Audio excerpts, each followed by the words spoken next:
Hello everyone, আসসালামু আলাইকুম। আমি বুবলি। আমি আসছি সুরাত বাই রাফিন কিউপিআর গ্র্যান্ড ওপেনিং এ আগামী 26শে ফেব্রুয়ারি গুলশান পিঙ্ক সিটিতে ঠিক সন্ধ্যা 7টায়। আপনাদের সবার সাথে দেখা হচ্ছে। আল্লাহ হাফেজ।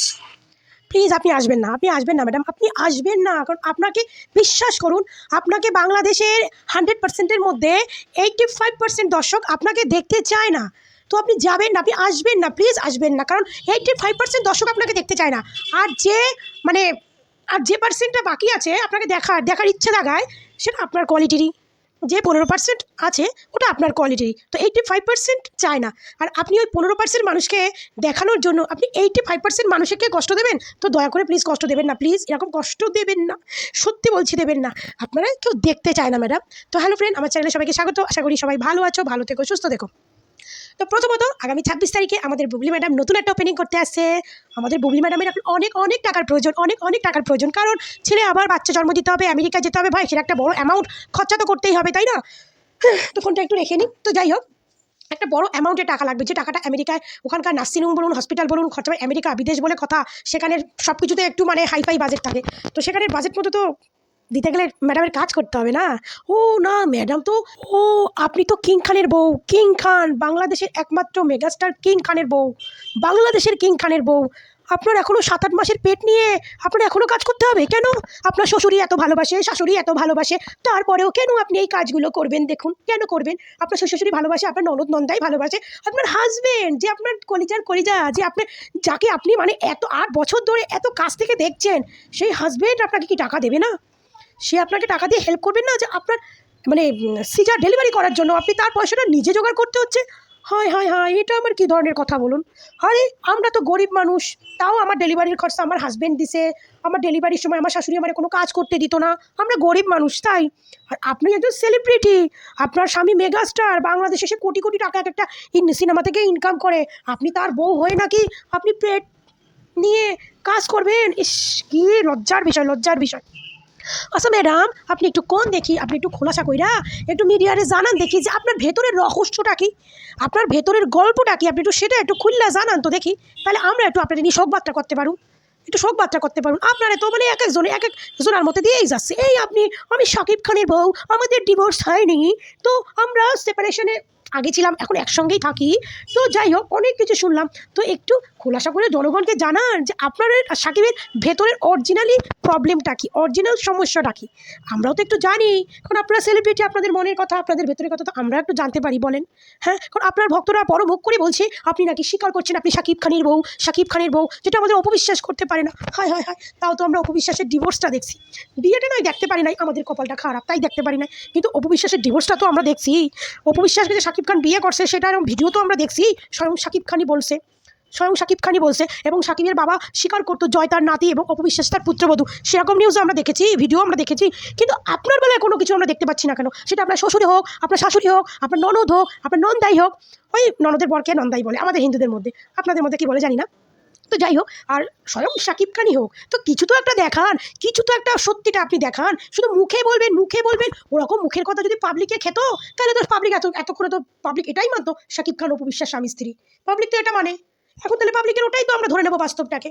তাহলে কোনটা ধরবো, আপনারটাকে না পাবলিক যেটা বলে সেটাকে? তো এই জন্য একটু প্রমাণ তো দেখান, একটু প্রমাণ তো আমরা দেখি।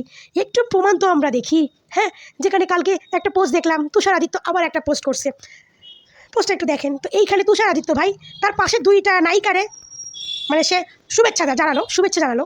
আপনার লজ্জা করে না? এই তুষার আদিত্য একসময় আপনার নিয়ে খুব নাচন কোদন করতো, হ্যাঁ, আর এখন আপনাকে ফোড়ন মেরে এখন আপনার পাশের নায়িকাদের শুভেচ্ছা বার্তা জানাচ্ছে। লজ্জা করে না? আপনার এখন লজ্জা হয় না যে আপনি যে কর্ম করেছেন সেই কর্মফলই এখন ভোগ করছেন? হ্যাঁ, আমি ভাই 7 কথার আমার 1 কথা, আমার জীবনে আর কিচ্ছু চাওয়ার নাই। আমি এই জীবনে আর কিচ্ছু চাই না। আমি অপভক্ত হয়ে আমি সার্থক, কিন্তু আমি সব থেকে বেশি মানে সার্থক হব যেদিন আপনি আপনার শ্বশুর শাশুড়ি ননদ নন্দাই এবং আপনার কিং খানকে নিয়ে কোনো একটা প্রমাণ আপনি জনগণকে দেখাতে পারবেন যে হ্যাঁ আমি এই ঘরের বউ, আমি একে এইরকমভাবে রাখি। একটা প্রমাণ দেখান। কারণ নারীর সব থেকে নারীত্ব হচ্ছে প্রেগনেন্ট বাচ্চাটা একটা মেয়ে শ্বশুরবাড়িতে যত অত্যাচার হোক না কেন, যখন সে প্রেগনেন্ট থাকে তাকে কিন্তু তার শ্বশুরবাড়িরা যতই খারাপ হোক না কেন একটু কিন্তু যত্ন আহ্বান করে। সে কম করুক আর বেশি করুক একটু কিন্তু করে। তারা ওই সময়টায় বউটাকে কাজ করতে দেয় না, ওই সময়টায় বউটাকে অনেক যত্নশীল করে রাখে। কিন্তু ভাই, আপনার শ্বশুর শাশুড়ি যখন আপনার এত ভালোবাসে, তাহলে আপনার শাশুড়ি তো আপনার দুঃখটা অন্তত বুঝবে। শ্বশুর না বুঝুক, শাশুড়ি তো বুঝবে। তাহলে আপনার শাশুড়ি কেন আপনারে এই পেট নিয়ে আপনারে নাচতে দিচ্ছে, এই পেট নিয়ে আপনারে ফিতা কাটতে দিচ্ছে, এই পেট নিয়ে আপনি ফটোশ্যুট করতে আছেন? একবার একটু বলেন। আপনি তো ভালোবাসা তো অনেক দেখাইলেন, সাকিবের পরিবার আপনাকে ঢেলে ঢেলে ভালোবাসে, ঢেলে ঢেলে। অপু বিশ্বাসকে বাসেই না, অপু বিশ্বাসের নামও শুনতে পারে না সাকিব খান, এবং সাকিব খানের পরিবারও পারে না। আপনাকে তো পারে।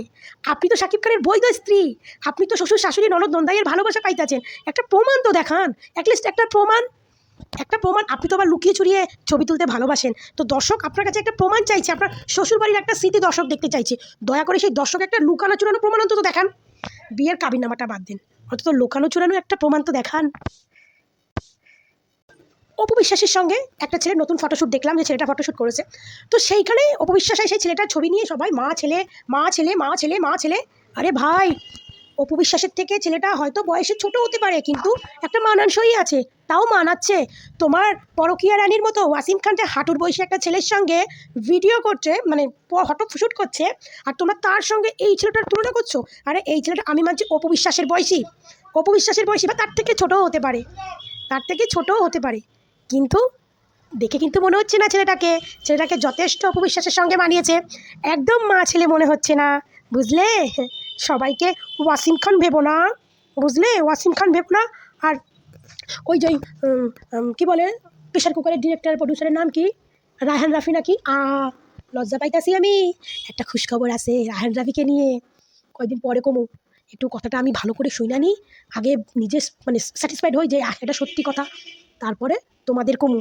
এখন না, রায়হান রাফিকে নিয়ে আর আমাদের পরকীয়া রানীকে নিয়ে এগুলো পরে কমু, ঠিক আছে? এখন না, এখন যেটা কইলাম, এখন শুধু বুবলি ম্যাডামকে একটা কথাই বলি, ম্যাডাম ছোট্ট একটা প্রমাণ দেখান। বিশ্বাস করেন, আপনি যদি একটা প্রমাণ দেখাইতে পারেন, আর অ্যাটলিস্ট আমাকে একটা প্রমাণ যদি দেখাইতে পারেন যে হ্যাঁ, আপনি সাকিবের পরিবারের কারো না কারোর সঙ্গে আপনার কোনো কিছু সম্পর্ক আছে, তাহলে বিশ্বাস করুন, আমি সেই দিন থেকে আপনারই নিয়ে সবসময় ভালো ভিডিও বানাবো। আপনি নিয়ে কোনোদিন আমি আর বাজে কথা কমু না, ভালো ভিডিও বানাবো। একটা প্রমাণ দেখান প্লিজ ম্যাডাম, একটা প্রমাণ দেখতে চাই।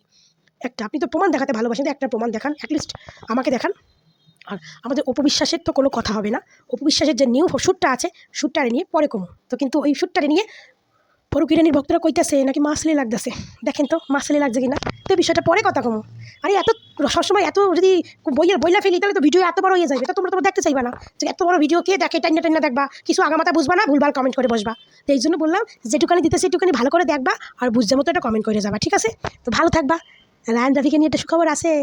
আপাতত আমি 75% কনফার্ম, আর 25% মানে একটু কনফিউশনে আছি। তো 25% কনফার্ম হই, তারপরে তোমাদের সুখবরটা দিব।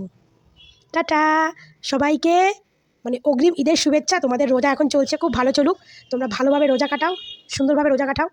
তো যাই হোক, আমাদের বাড়ির পাশে অনুষ্ঠান ছিল, এতদিন ঠাকুরের অনুষ্ঠান হয়েছে, আজকে এত নিরামিষ খেয়েছি। তো আজকে ওখানে মাছ খাইয়েছে, ওখান থেকে মাছ টাছ খেয়েছি, তার জন্য শাড়ি পরেছিলাম। তাহলে শাড়ি পরেছি, যখন একটু দাঁড়িয়ে ভিডিওটা করি, আমার শাড়ি পরে বসছি, কষ্ট হয়। তো শাড়ি পরে বেশি পড়তে পারি না, খুব কষ্ট হয়, মোটা মানুষ তো, তাই খুব মোটা আমি খুব মোটা। আমার এখন বুবলির মতো ডায়েট করতে হবে, আমার বুবলির মতো ফিগার বানাতে হবে, যদি আরও 2-3টে ছেলে পটানো যায়। খুব কষ্ট হচ্ছে খেয়ে দে। তো যাই হোক বন্ধুরা, ভালো থাকবে, সুস্থ থাকবে, নেক্সট ভিডিও কথা হবে, টাটা।